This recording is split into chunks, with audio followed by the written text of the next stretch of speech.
The thing about common sense is it's not real common. He said, you know, I figured out the numbers and it don't pay. I said, well, it might not pay today, but it might pay next spring. When we first moved here, Max bought this place. He took over the existing cow herd. I would probably treat 30 sick calves a spring, and that's on about 300 head. Out of those 30, I can guarantee you they didn't all survive. The cost of calves now, that's a lot of money. The previous people put the salt blocks out and called it a day, like everybody did 50, 60 years ago.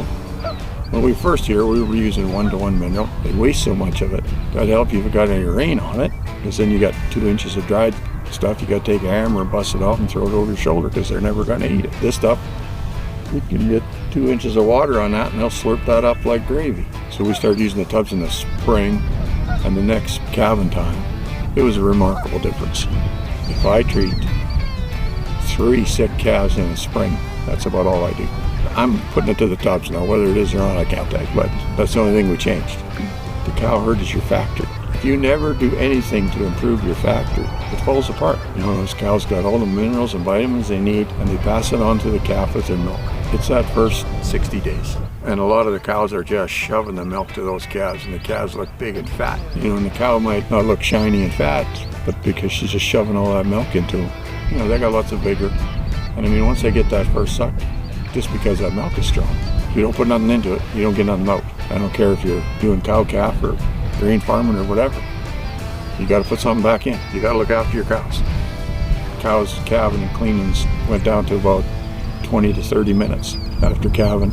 Anything that was holding the placenta probably went down from 20 to about 5. And our consumption rate doesn't change too much unless it got really dry, like in August. Then it'll go up. You know, I peeled off, and they're hard to get off, one of those stickers that tell you about everything that's in the tub. And compared them with 4 or 5 different makers, and nothing was even close to the concentration of mineral, and you know, it wasn't even close. One guy phoned me, he said, oh, I'm buying these tubs because the vitamin A is just this much. Holy crap. Well, he was 10,000 units less than the real tub. You get what you pay for. Even though it's expensive and it's a hard pill to swallow, it's worth the dollar. Like we were talking before, you might not see your result today or tomorrow or 3 months from now, but next spring, if you feed it to them all winter, you're going to see a difference. Or I sure did anyway. Results don't always show up overnight. You gotta have a little patience, but people aren't real patient.